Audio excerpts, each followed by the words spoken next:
theyeshiva.net.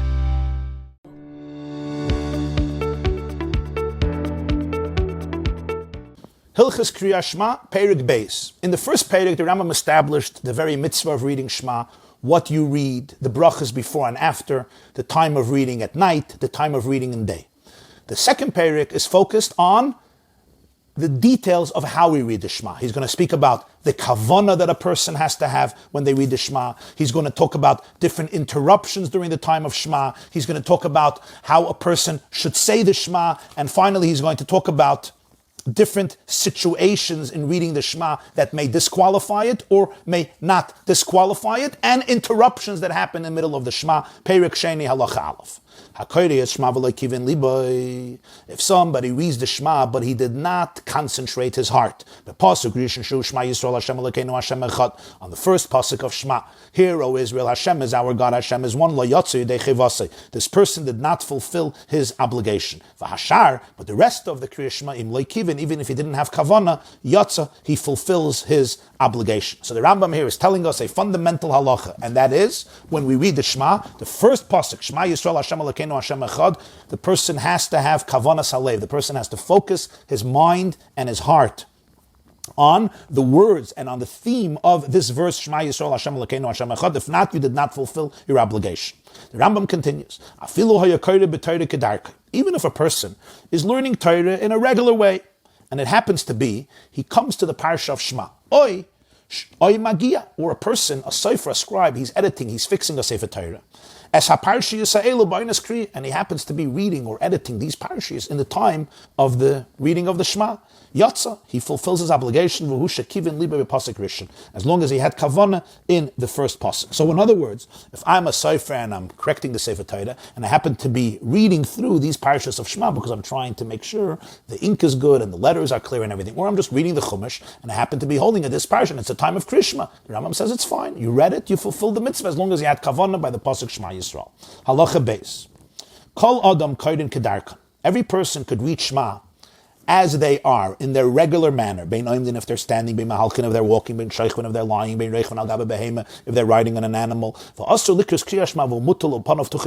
It's forbidden to read Shema if your face is flat on the ground, or you're flat on your back and your face is upward. But you could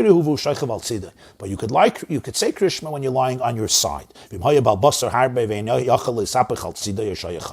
What if a person is very obese and it's very hard for him to turn over to his side, or he's sick and it's difficult for him to turn to his side, it's painful, he doesn't have the strength, so he turns a little bit to his side and he reads the Shema. So the principle on halacha beis is that essentially any motion during Krias Shema is acceptable. If you want to sit, you could sit. If you want to stand, you could stand. If you want to walk, you could walk.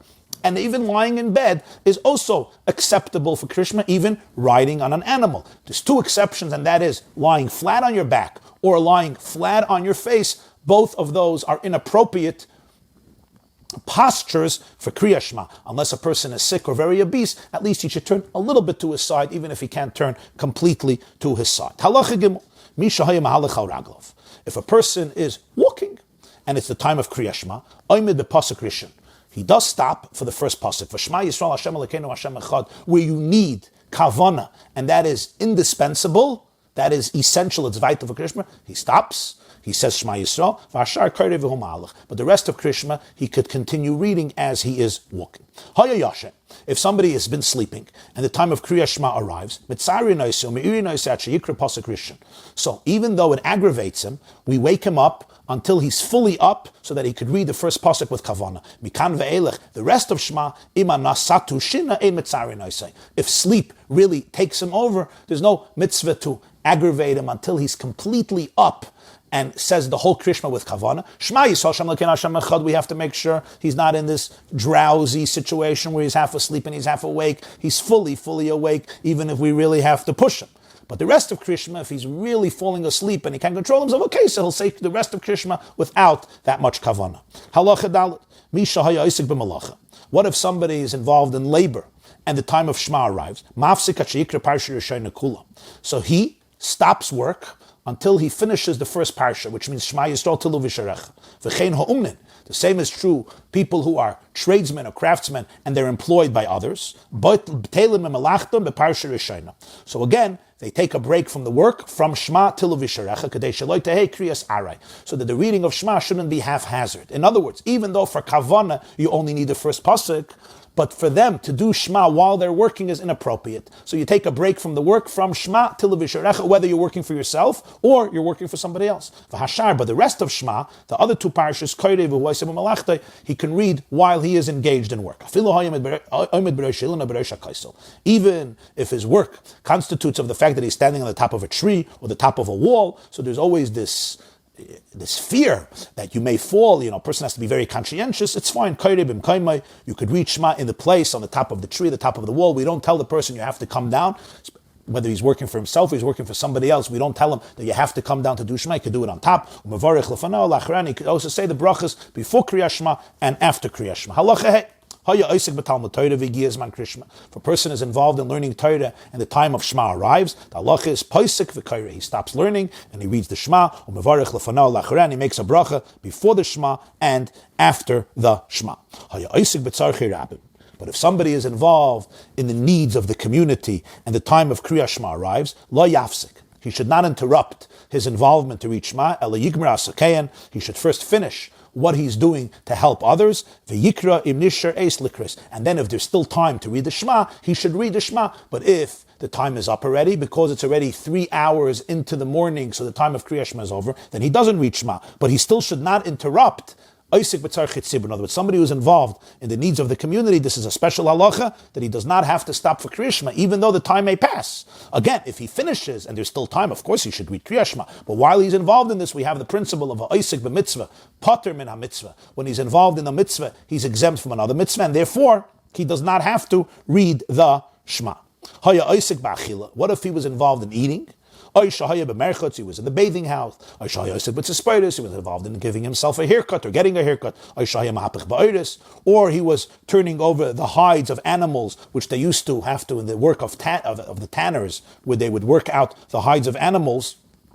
So he is turning over the hides to see if it's being done right. Or you have judges who are involved in a case and the time of Krias Shema arrives. So the halacha is, goimer, you could finish doing what you have to do, whether it's the meal or the bath or the haircut or turning over the hide or the court case, because you still have time to Krias Shema. And then you read Krias Shema because you have 3 hours into the morning. What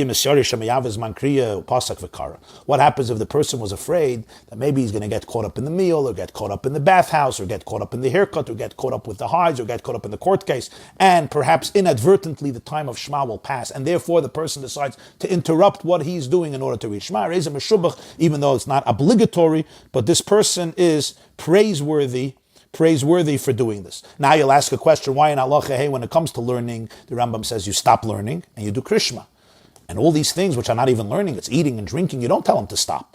You tell him that he could continue and finish, and when he finishes, he'll read Krias Shema, if there is time for Krias Shema. Why don't we say the same thing with learning? Let him finish learning, and then he'll go to Krias Shema. So the answer to this, the Kesef Mishneh answers, because he says, when you interrupt your learning for Krias Shema, you're not really interrupting your learning, because Krias Shema is also a form of learning. But when you're interrupting from your meal, or from turning over the hides, or from the court case, now you're really interrupting what you're doing for Krias Shema. And since you started these endeavors in a permissible way, because you started it before the time of Krias Shema, and interrupting this is really interrupting it. It's not like interrupting Torah for Krias Shema. So therefore the Chachamim said it's fine, you could finish what you're doing and then you'll read Shema as long as there is time for Shema. Of course, if there's no time for Shema, then you should stop your meal and do Shema, and then you will go back to your meal. But when it comes to Oisik B'tzarchit Tzibur, that is something unique. When somebody is involved in the needs of the community, then they don't have to stop the Krias Shema. Even if there's no time, this is a mitzvah that they're doing, and they could continue doing it, and if there's time, there's time, and if there's no time, there's no time. Halacha Zayim. If somebody goes down to the mikveh, the person basically, he was impure and he wants to go to the mikveh. So in the morning, early morning, he goes into a mikveh and he goes down into the bath. If he has time to come up from the water and to cover himself with a cloak and to read Krias Shema before sunrise, then Yala v'yiskasa v'yikra. That's what he should do. Go to the mikveh, come back up, cover yourself and read Krias Shema before sunrise. But what if he's fearful that perhaps by the time he gets up and covers himself, the sun will already have risen before he reads the Krias Shema, and he wants to read Krias Shema in the right exact time? So you know what? Yiskasa b'mayim sho'emed ben v'yikra. He could remain in the mikveh without clothes and cover his body in the water that he's standing in this water, and he should read Shema as he's in the water. But he should not cover himself.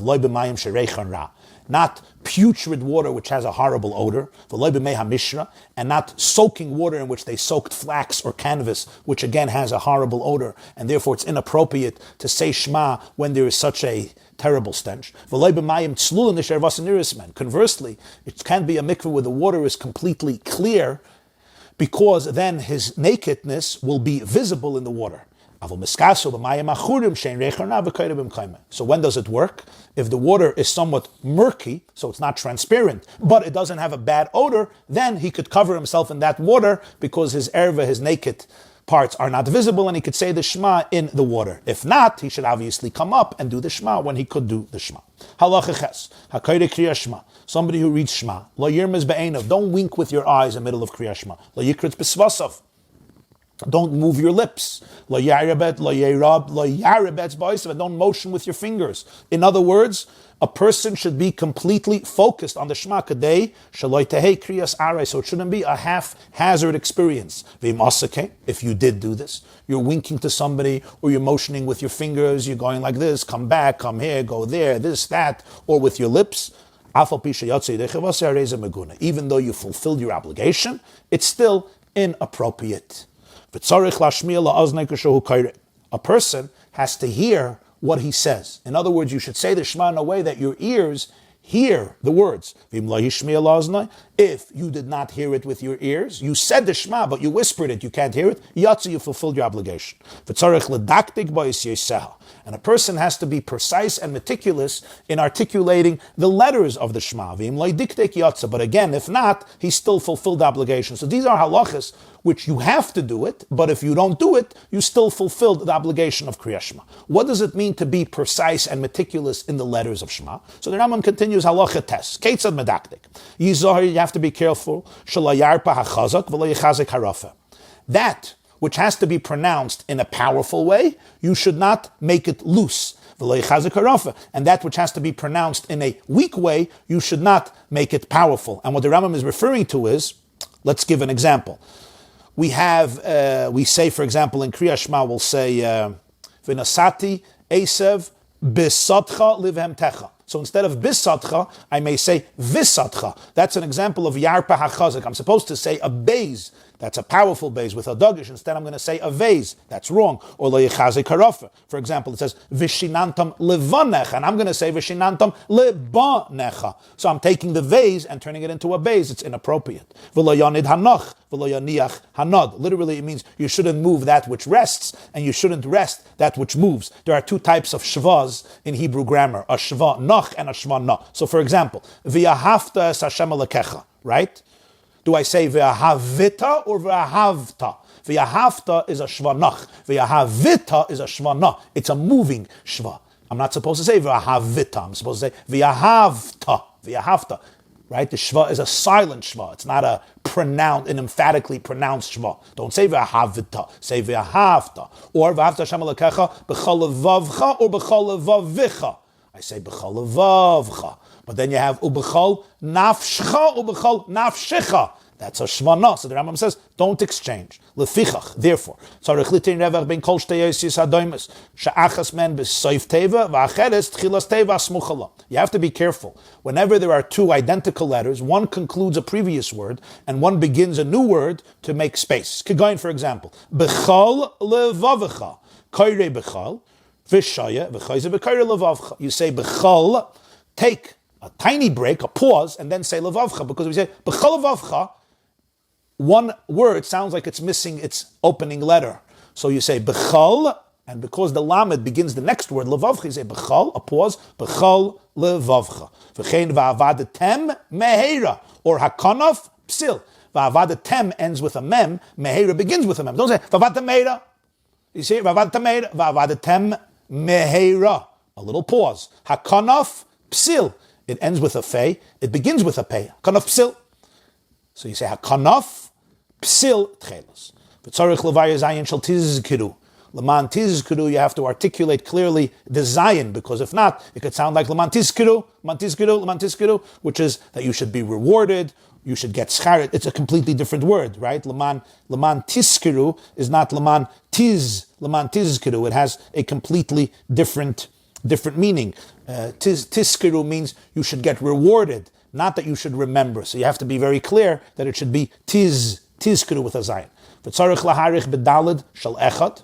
When you say the dalid of echad, Shema Yisrael Hashem Elokeinu Hashem echad, you have to elaborate in your mind on the dalid, kadei she'amlichu ala shamayim v'ala aretz v'al arba ruchos, to coronate Hashem on the heaven and on the earth and on all the four sides of the world. V'tzarich shlo yachtoif b'ches kadei shelehei ka'omer echad. You also shouldn't chap and say very fast the ches, because if you say a long aleph, echad, it sounds like you're saying echad, which means, God forbid, he's not one, which is the antithesis of what you're trying to say. So the Rambam is saying here, when you say the dalid, you have to have in mind to coronate Hashem over the heavens, over the earth, and over all the directions and all the sides of our universe and our planet. And be careful of how to say the ches. It shouldn't be a long aleph with a short ches.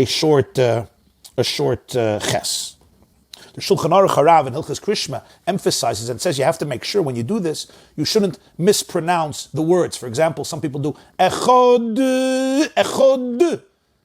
That's not how you read the dalet. The dalet doesn't have a dagish. The dalet is supposed to be echod, not echod.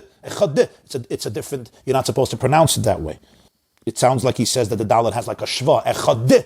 So a person has to be careful that it should be a dalet, not a reish, echod. So the idea is that when we think about these things, we also have to make sure to pronounce the letters correctly. Shulchan Aruch Harav also says in Hilchos Krishma Siman Samach Aleph, when it says that you should elaborate on the daled of echad, it doesn't mean that the daled should be elevated, it should be lengthened in your pronunciation. Echad, that's not what it means. It means when you're saying the letter echad, the letter daled, and afterwards you should have in mind this idea that the Rambam tells you that you're coronating. In other words, you're accepting Hashem's sovereignty and Hashem's oneness. It pervades throughout every nook and cranny of creation. That which is above you, that which is below you, heaven, earth, and every aspect of life is harmoniously united in the infinite, all-pervading presence of the divine. Halacha Yud. A person could read Shema in any language that he understands. But if you're reading in any other language, you have to be aware of errors in that language. You have to be meticulous and precise while employing the words of that language as you are in Lashon Kodesh if you're reading it in Lashon Kodesh. So the Rambam says you could read Shema in any language you want, all the three parshas, any language you understand. But you have to be meticulous and precise using the right phraseology and the right words of that language. Yud Aleph, HaKoyre L'Mafreya. If you read Krias Shema backwards, Lo Yotza, you did not fulfill your obligation. What do we mean? B'medvarim amurim b'seder hapsukim, in the order of the verses. So for example, instead of saying Shema Yisrael Hashem Elokeinu Hashem Echad, a person starts off with Vahafta. You say, Vahafta Hashem Elokecha b'chol avavcha b'chol nafshecha b'chol meidecha. Shema Yisrael Hashem Elokeinu Hashem Echad. You see, you're reading the Krias Shema backwards. The later pasuk became the first, the earlier pasuk. So that's not good. Avalim hiktim parsha l'parsha. But if you gave precedent to one whole parsha over another whole parsha, even though you're not supposed to, ani oimer sheyatza. The Rambam says, I say that you fulfilled your obligation, because the parshiyos of Shema are not juxtaposed in the Torah. In other words, the parsha of Shema, Tilu V'Sharecha, is in Veschanan. V'Hayim Shamaya is in Ekev. V'Yomer is in Shlach. So even though there is an order, let's say you start off Krias Shema, you say V'Yomer Hashem al Moshe Lemer Daber al Bnei Yisrael. Then you say Shema Yisrael V'Havta Hashem Elokecha. Then you say V'Hayim Shamaya. Or in a different order, the Rambam says you fulfilled your obligation even though you're not supposed to do that. Because the parshiyos are not juxtaposed. They're not in close proximity to the Torah. So therefore, if you change the order, you're fine. However, within a parsha itself, to read a later pasuk before an earlier pasuk, you didn't fulfill your obligation because that's not the parsha that the Torah wrote. Kara pasuk v'chazav v'kara pam shniya. If a person reads a pasuk and he repeats it again, hareza meguna. This is disrespectful. A pasuk of Krishma should be read once and not repeated, not repeated again. Kara mila achas ukfala. But if a person reads a word and then repeats it, going shekara shma shma, he doesn't only read a whole pasuk. He says shma and then shma again. Now you silence him. Meaning, this is not just inappropriate. This is actually this person should be silenced. Why? Because this seems like you may be Chalila accepting upon yourself a second deity. Shema once, and then Shema a second time, as though you have a second deity to accept upon yourself. So according to the Rambam, it's clear that saying a pasuk twice is inappropriate and disgraceful, but saying Shema twice, you silence him. Yud Beis, Kara Seirugin. If a person reads Shema intermittently, you take a break. Yatsa, it's fine. Even if the break was quite a significant one, between one portion and the next portion, you waited the time that it would take to finish the whole Krishma. You still fulfilled your obligation. As long as you follow the order, as we said before, you can't say one paragraph before another paragraph. Kara misnamnem. What if a person is drowsy and he read it while he was drowsy? This is somebody who's not fully awake, but he's also not fully asleep. He's at the verge. Yatsi fulfilled his obligation. As long as in the first pasuk he was completely up and he had kavanah, that's fine. Yud Gimel. Safik kara kriya shma, safik loy kara chayze v'kayre. The person is not sure, did I say Krishma, did I not? You say it again. You make a bracha before and after. But if you know for sure that you said Shema, but you don't remember if you said the blessings before and after, so then you don't have to. And the difference is, if you're not sure if you said Shema, it's a question about a biblical mitzvah. So when you have a doubt, you follow the stringent side and you do it again. But if you know for sure you said Shema, you're just not sure about the brachas are a rabbinic injunction, and therefore if you're in doubt, you could follow the lenient path and you don't do it again. Karavita. If a person, in the middle of Krias Shema, he made an error, he skipped a pasuk, he skipped a word, he skipped a letter, that's fine. Yachzer l'makam shata. You go back to the place of the error and you resume from there. Nela mimenu ben parsha l'parsha v'eni yedeya ezi parsha v'eni yedeya ezi parsha hishlim ve'ezu tzarich lahaschil. If a person starts reading Krishma, he reaches the end of a section, he takes a pause before he begins the next one, and then he forgets, which one did I finish? I don't remember which one did I finish. Did I finish Shema and start V'ahavta, and I have to start V'ahavta? Did I finish V'isharecha and I have to start V'yom Shemaya? Did I finish V'yom Shemaya? Did I start V'yomer? He doesn't know which one he finished, which one he has to start. So he goes back to the first possible break. Shehu v'ahavta Hashem Elokecha v'chuli. He starts v'ahavta. He knows that he started Shema, so he doesn't have to do Shema Yisrael, because if he started, he did that. But he doesn't know when did I take a break. So you go back to the first possible place where you take a break. It's not in the middle of Shema Yisrael Hashem Elokecha. So you start from v'ahavta. Halacha Yadalit. Ta be'emtza haperik. A person makes a mistake in the middle of one of the parshiyas. V'lo yada heichen pasak, and he doesn't know where. He doesn't know where he stopped. Let's say he skipped over a pasuk.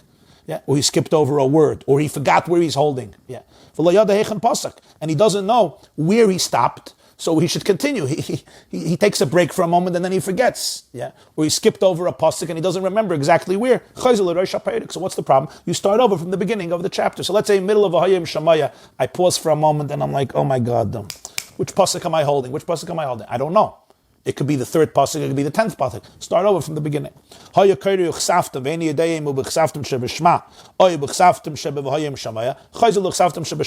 Let's say a person is in the middle of saying Krishma, and he says, Uchsaftam al mezuzais, and he's like, which Uchsaftam am I, the first Uchsaftam or the second one? So what do?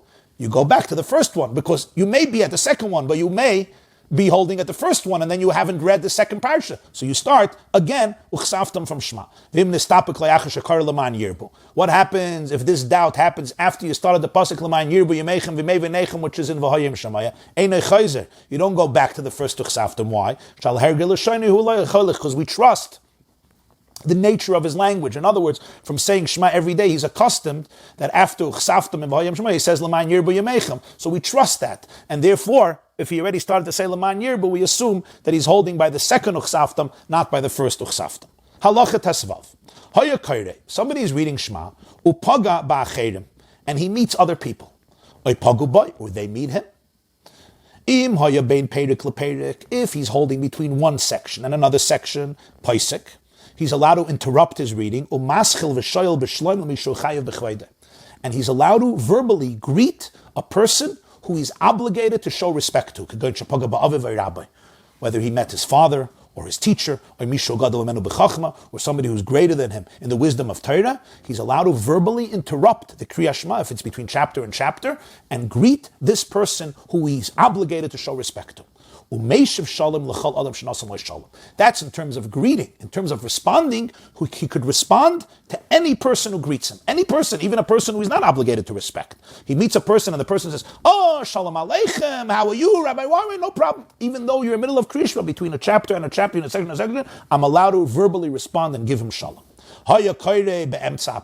What happens if he's in the middle of a section of Shema? He's not in between sections. Now everything changes. There's no way he's allowed to verbally interrupt his Shema and actually begin and open up with a greeting to somebody, only if it's somebody he's afraid of, not somebody who he's bound to, who he has to respect, somebody he's afraid of. For example, a king or a tyrant. Now, we're not talking about a situation where his life is in danger if he won't greet this person, because then, of course, you're allowed to always do anything in order to save your life. That's not a problem. We're talking about a case where they're not going to kill you, but it could cause you a very uncomfortable situation. This is a king, this is a tyrant. It's a big headache. So here the halacha says you're allowed to stop in the middle of a section of Shema in order to open up with a greeting to this person. But somebody who you have to respect, your father, your teacher. Here, if he first greets you, then you could interrupt your Shema and respond with a greeting. But you cannot open up with a greeting to these people. What do we mean between sections? Between the first bracha and the second bracha. So after Yotzer HaMa'oris, before Avas Olam, that's called Ben HaPrakim. And what would be the halacha? The halacha would be that I'm allowed to greet anybody who I owe respect to. Certainly somebody I fear, but anybody I owe respect, I'm allowed to open up with a greeting and say, "Hi, Shalom to my father or my Rebbe." Okay. And I could respond to anybody who says Shalom to me. Even a simpleton, he says Shalom, I could respond. Same would be between the second bracha and Shema. Before Shema Yisrael. Between Shema, after Visharecha, before V'hayim Shemaya. These are all Bein HaPrakim, between the sections. But after Ani Hashem Elokeichem, between Vayom and Emes V'yatzav, that's considered in middle of a chapter. V'lo yafsik. So over here you cannot interrupt. Ella lishol mepnei hayira. Only to greet somebody initially because you're afraid of this person. Well, lahashav mepnei hakavod. And to respond to somebody to whom you owe respect, because this has the halacha like in middle of a section of Krias Shema, not the halacha between sections of the Shema. This class is brought to you by the yeshiva.net. Please help us continue the classes. Make even a small contribution at www.theyeshiva.net/donate.